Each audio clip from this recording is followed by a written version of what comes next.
Welcome back to the show. Now, on the 8th of September, it was World Literacy Day.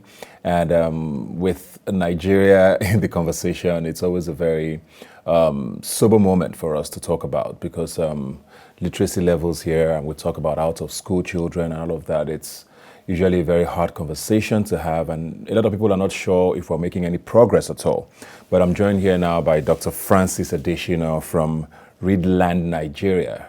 Readland NG. Thanks for joining us. How are you doing, sir? I'm great, and I'm excited to be here.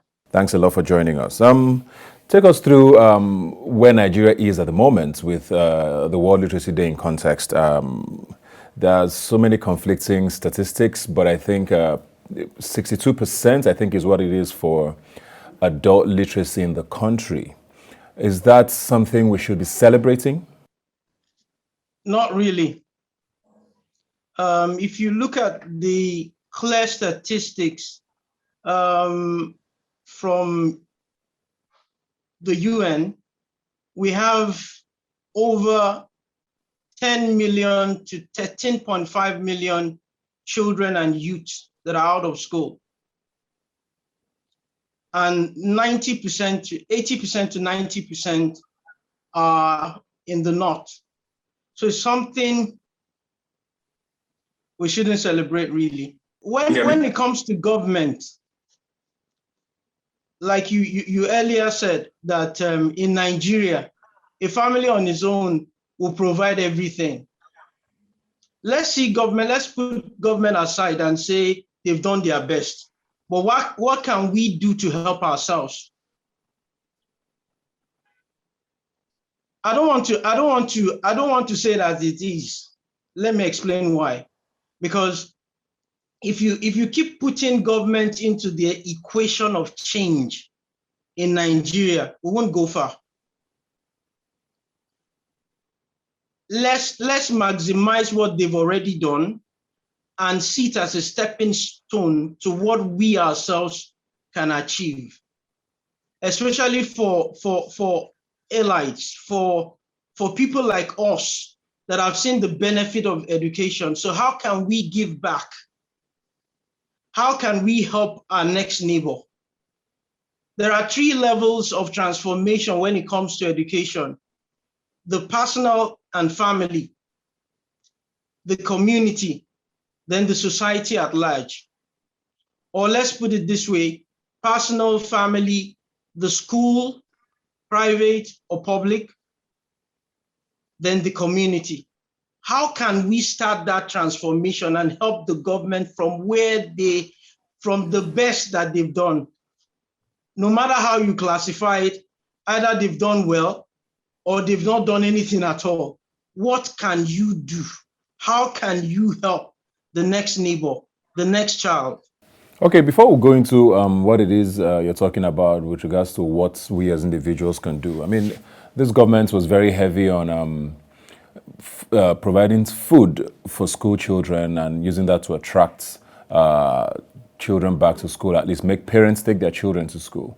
Do you think that's a good way for one to, make people understand that, okay, you can get a meal here, but while you're doing that, at least you get some education? Do you think that's a good way to start? Yeah, it's a good way to start. One of the first things to put in place when you're trying to establish an education system that works. And I think before we go further, we need to redefine what education means. It shouldn't be limited to within the walls of classrooms. Good, they've done their bit, but the first thing to put in place is motivation. How can you motivate them to even assess what is available, to even assess the free education? So what are those things we need to put in place? And the motivation should also come from 2 sides. One, from the teachers, then to the parents that will need to bring their children to school, sometimes at a cost. So what are the motivation system that needs to be put in place? Meal is part of it. Like one of those things we do, we feed, we make them know that there will be food, there will be snacks. So we apart from what they've done, what are those things that we need to do? Sometimes we can even pay transportation. But the beauty now is how can we take it to their home? Because one of those things motivation will do. How convenient is it? What system of convenience is in place to make them move from where they are to where education is taking place? Okay, now, so you're talking about, what we as individuals can do, and it's, I get your points on that, but we also have a huge number of people who are living in poverty. So there's only so much weight that, what you said, the elites can carry, or how much they can do, especially considering the fact that, like you said, a huge number of out-of-school children are in a certain part of the country. We also had, COVID-19, which disrupted education seriously. We're also living in a very digital age where the way children learn is completely different now from what it was, say, 5-6 years ago. We're playing catch up on so many fronts. So give us maybe on a bit of a broader sense what we as Nigerians can do to help change this. Okay, at Readland, one thing we discover is if you can make data available, if you can make devices available, and if you can make power available, you can take education or learning to their doorsteps. What are we doing? We are creating community centers. It's nothing big. You don't have to build structures. You only need spaces. Then we now buy flat screens, laptops, and data, then transmit what the instructor or the teacher needs to pass in form of learning. You understand? Like we do coding, we take it to the community. We take it to rural environment where they can't even afford data, where they can't afford devices, then make them access this learning for free. So if Nigerians can support such move, we have this special reading program, Read Aloud. Read Aloud is one of those things, tools for learning that opens the minds of children and make them glued to learning. You understand? So we invite celebrities like you to come and read to them. So we take greatness to them. So it's not enough to let them know that education is important. You need to show them.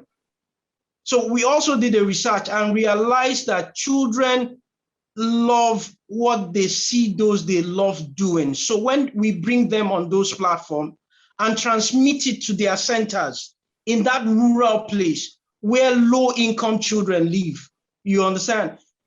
They also want to become like the reader. So as we do that, we also branch into other master classes where we also relate and connect. And as we also do that, we also identify the children that cannot read at all, then take them to what we call the reading school. So making those things, if you look at it critically, you now see that it's even cheaper getting a flat screen and having like 100 to 200 children gather in little hubs. Okay. Well, thank you very much and for all you do with your organization, and we hope the gospel gets spread enough and more people join you in this very brave fight you're fighting. Thank you very much for joining us today. Thank you so much. Okay, well, like I always say, you can follow the conversation on social media. Arabic Minds Now is the hashtag to use. I'll see you next Sunday. Do have a great week.